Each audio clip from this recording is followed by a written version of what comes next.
નમસ્કાર દર્શક મિત્રો, @ગુજરાતમાં આપનું સ્વાગત છે। આજે આપણે એક ખૂબ જ રસપ્રદ અને મહત્વપૂર્ણ વિષય પર વાત કરવાના છીએ। એ વિષય છે ગીરના જંગલની બહાર રહેતા સિંહોનું જીવન। સિંહોનું નામ સાંભળતા જ આપણી આંખો સામે ગીરનું જંગલ તરવરી ઉઠે છે। પૃથ્વી પર સિંહો તેમના કુદરતી રહેઠાણમાં માત્ર બે જ જગ્યાએ જોવા મળે છે, એક આફ્રિકા અને બીજું આપણું ગુજરાતનું ગીરનું જંગલ। આપણે સૌ જાણીએ છીએ કે ગીરનું જંગલ એ સિંહોનું એકમાત્ર કુદરતી નિવાસસ્થાન છે। આ સિંહો ગુજરાતની એક ભારતની શાન છે। આ સિંહો ગુજરાતની અને ભારતની શાન છે। ગીરના જંગલમાં સિંહોનું જીવન સદીઓથી ચાલ્યું આવે છે। અહીં તેમને શિકાર માટે પૂરતું જંગલ મળે છે, પીવા માટે પાણી મળે છે અને સંરક્ષણ માટે વન વિભાગ અને સ્થાનિક લોકોનો સહયોગ મળે છે। ગીરનું જંગલ જૂનાગઢ, ગીર સોમનાથ અને અમરેલી જિલ્લાઓમાં પથરાયેલું છે। આ વિશાળ જંગલને ગીર રાષ્ટ્રીય ઉદ્યાન, ગીર વન્યપ્રાણી અભયારણ્ય અને પાણિયા વન્યપ્રાણી અભયારણ્ય જેવા સંરક્ષિત વિસ્તારોમાં વહેંચવામાં આવ્યું છે। આ ઉપરાંત અમરેલીનું મિતિયાળા અને જૂનાગઢનું ગિરનાર અભયારણ્ય પણ સિંહોના મુખ્ય રહેઠાણ છે। તાજેતરમાં સિંહોએ પોરબંદરના બરડા અભયારણ્ય પણ પોતાનું નવું ઘર બનાવી લીધું છે, પરંતુ છેલ્લા 20-25 વર્ષથી સિંહોની વસ્તીમાં વધારો થતાં તેઓ માત્ર આ જંગલો પૂરતા સીમિત નથી રહ્યા। હવે તેઓ બૃહદ ગીર તરીકે ઓળખાતા વિસ્તારોમાં પણ ફેલાઈ ગયા છે। આ વિસ્તારોમાં નદીઓ અને ઝરણાના કોતરો, ખેતીની પડતર જમીનો અને ખેતરોની આસપાસની ઝાડીઓનો સમાવેશ થાય છે। આ વિસ્તારોમાં સિંહોનું અસ્તિત્વ દર્શાવે છે કે સિંહોએ માનવ વસવાટની નજીક પણ પોતાને અનુકૂળ બનાવી લીધા છે। તો વળી કેટલાક સિંહો પોરબંદરથી શરૂ કરીને ભાવનગરના તળાજા તાલુકા સુધીના દરિયાકાંઠે આવેલ કાંડા બાવળોની ઝાડીમાં સ્થાયી થઈ ગયા છે।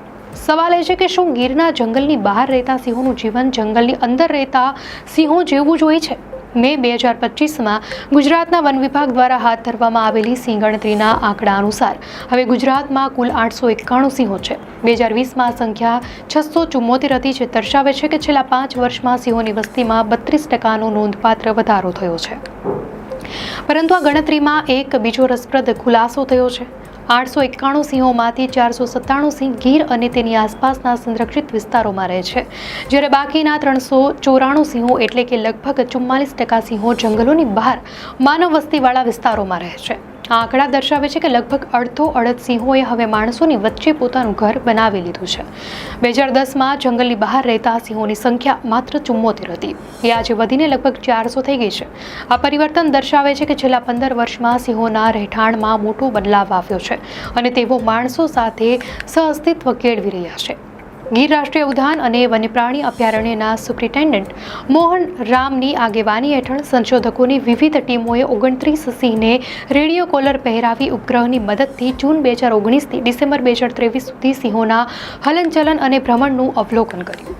આ સાથે જ સિંહ શું ખાય છે તેનો કયાસ મેળવવા તેમણે 2017થી 2021 દરમિયાન સિંહના મળના 443 નમૂના જંગલની અંદરથી અને 441 નમૂના જંગલની બહારથી મેળવીને કુલ 884 નમૂનાનો અભ્યાસ કર્યો હતો। આ સંશોધનના પરિણામોમાં સંકેતો મળ્યા છે કે જંગલની અંદર રહેતા સિંહો કરતાં જંગલની બહાર રહેતા સિંહોનું જીવન ઘણી રીતે ભિન્ન છે। 4 સંશોધન પ્રોજેક્ટમાંથી ચોથા પ્રોજેક્ટના પરિણામોની વિગતો આપતું સંશોધન પત્ર તાજેતરમાં પ્રકાશિત થયું। ગીરની બહાર મોટા વિસ્તારોમાં ભ્રમણ કરતા સિંહો વિશે અભ્યાસ કરવા માટે મોહન રામની આગેવાની હેઠળ સંશોધકોની એક ટીમે બૃહદ ગીર વિસ્તારના 6 સિંહ અને 4 સિંહણો એમ કુલ 10 સિંહોને રેડિયો કોલર પહેરાવી જૂન 2019થી ડિસેમ્બર 2023 સુધી તેમના ભ્રમણ અને હલનચલનનો અભ્યાસ કર્યો હતો। આ સિંહોમાં લટાર મારતા અમરેલીથી છેક સુરેન્દ્રનગરના ચોટીલા પહોંચી ગયેલા 2 સિંહોમાંના એક સિંહ, ભાવનગરના ગારિયાધારનો એક સિંહ, પોરબંદરના રાણાવાવમાં દેખાયેલી એક સિંહણ, ગીર સોમનાથના વેરાવળ નજીક દેખાયેલો એક સિંહ, તુલસીશ્યામ વિસ્તારની એક સિંહણ વગેરેનો સમાવેશ થતો હતો। રેડિયો કોલરની મદદથી સંશોધકોએ સિંહો કેટલું ચાલ્યા, કેટલી ગતિએ ચાલ્યા, દિવસના કયા સમય દરમિયાન ચાલ્યા વગેરેનો અભ્યાસ કર્યો। આ સંશોધન અનુસાર જંગલ બહાર રહેતા નરસિંહોની ટેરિટરી સરેરાશ 384 વર્ગ કિલોમીટર હોય છે। આ વિસ્તાર જંગલની અંદરના સિંહો કરતાં ઘણો મોટો હતો। 2019માં પ્રોફેસર યાદવેન્દ્ર દેવ ઝાલા અને અન્ય સંશોધકો દ્વારા એક સંશોધન પત્ર પ્રકાશિત થયું હતું। આ સંશોધન મુજબ ગીરના જંગલની અંદર રહેતા નરસિંહોની ટેરિટરી ટેરિટરી એટલે કે તેમનો પ્રદેશ સરેરાશ 91 વર્ગ કિલોમીટર હોય છે. આ સિંહો દરરોજ સરેરાશ માત્ર 2.5 કિલોમીટર જ ચાલે છે.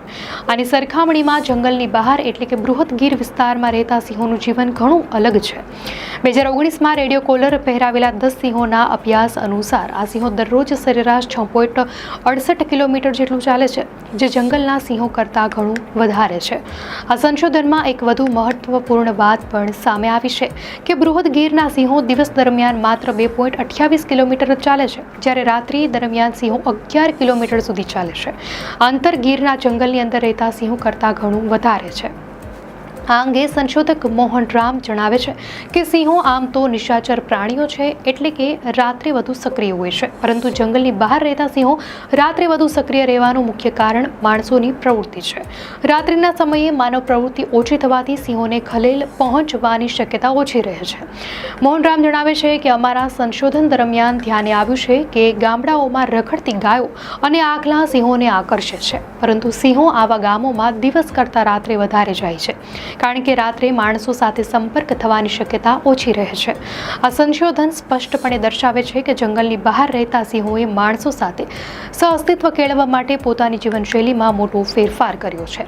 તેઓ માનવ પ્રવૃત્તિથી બચવા માટે રાત્રિના અંધારાનો સહારો લે છે, જે તેમને સુરક્ષિત રાખવામાં મદદ કરે છે. સંશોધકો અગાઉ પણ કહી ચૂક્યા છે કે કોઈ એક સિંહ કે સિંહ બેલ્ટીનો પ્રદેશ કેવડો હશે તેનો આધાર છે તે વિસ્તારમાં સિંહોનો ખોરાક, એવા તૃણભક્ષી પ્રાણીઓની વસ્તીની ગીચતા, તે સિંહ પરિવારના સભ્યોની સંખ્યા અને તે વિસ્તારમાં પાણીની ઉપલબ્ધતા વગેરે પર આધાર રાખે છે. એશિયાઈ સિંહોના ખોરાક સાબર, ચિત્તલ, ચિંકારા, ચોશિંગા, કાળિયાર, વાંદરા, જંગલી ભૂંડ, સસલા, શાહુડી વગેરે જેવા જંગલી તૃણાહારી પ્રાણીઓ મુખ્ય છે. સ્વાભાવિક રીતે જંગલની બહાર જંગલી તૃણભક્ષીઓની ગીચતા ઓછી હોય, તેથી જંગલ બહાર રહેતા સિંહ પરિવારોએ મોટા વિસ્તારમાં તેમનું સામ્રાજ્ય બનાવવું પડે છે. સિંહો માંસાહારી હોવાથી વિવિધ પ્રાણીઓ અને ક્યારેક મોર જેવા પક્ષીઓનો પણ શિકાર કરે છે. સંશોધકો સિંહોના મળનું લેબોરેટરીમાં વિશ્લેષણ કરી તેમાં રહેલ રૂંવાટીના આધારે સિંહોએ આરોગેલ પશુઓની ઓળખ કરી લે છે. આ ઉપરાંત જે વાડીની આસપાસ સિંહોનો વસવાટ હોય ત્યાં નીલગાય કે ભૂંડ ફરકતા પણ નથી. જંગલમાં સાબર અને જંગલ બહાર નીલગાય મોટા કદના પ્રાણીઓ હોવાથી તે સિંહોના મુખ્ય શિકાર બને છે. આમ સિંહો માત્ર જંગલના રાજા નથી, પરંતુ જંગલ બહારના વિસ્તારોમાં તેઓ પર્યાવરણ અને માનવ જીવન બંનેનું સંતુલન જાળવવામાં પણ મદદ કરે છે. ગીરના જંગલ બહાર રહેતા સિંહો માટે નાના વન, ખેડૂતોની વાડીઓ અને જળ સ્ત્રોતો નજીકના વિસ્તારો મુખ્ય રહેઠાણ છે. સિંહોના રહેઠાણ તેમની જીવનશૈલી પ્રમાણે બદલાય છે. જે સિંહો એક જ જગ્યાએ સ્થાયી થઈને રહે છે તેઓ તેમનો મોટા ભાગનો સમય નાના વનો અને ખેતરોમાં પસાર કરે છે, તો બીજી તરફ જે સિંહો ભટકતું જીવન જીવે છે તેઓ વનો, પાણીકાંઠાના વિસ્તાર અને આંબાના બગીચાઓમાં રહેવાનું વધુ પસંદ કરે છે અને બાંધકામવાળા વિસ્તારોથી દૂર રહે છે. સિંહો દિવસ દરમિયાન પણ બાંધકામવાળા વિસ્તારોથી દૂર રહે છે, પરંતુ રાત્રિ દરમિયાન તેમની પસંદગીમાં થોડો ફેરફાર થાય છે. રાત્રે તેઓ વન પછી પાણીકાંઠાના વિસ્તારો અને પછી ખરાબામાં રહેવાનું પસંદ કરે છે. આમ સિંહો તેમના રહેઠાણ માટે જંગલ સિવાયના વિસ્તારોનો પણ કુશળતાપૂર્વક ઉપયોગ કરે છે. દર્શક મિત્રો, આ માહિતી આપને કેવી લાગી? આપની પ્રતિક્રિયા અમને કોમેન્ટમાં ચોક્કસથી જણાવશો. અને જો આપને આ વિડીયો સારો લાગ્યો હોય તો વિડીયોને લાઇક કરો અને ચેનલને સબસ્ક્રાઇબ કરો.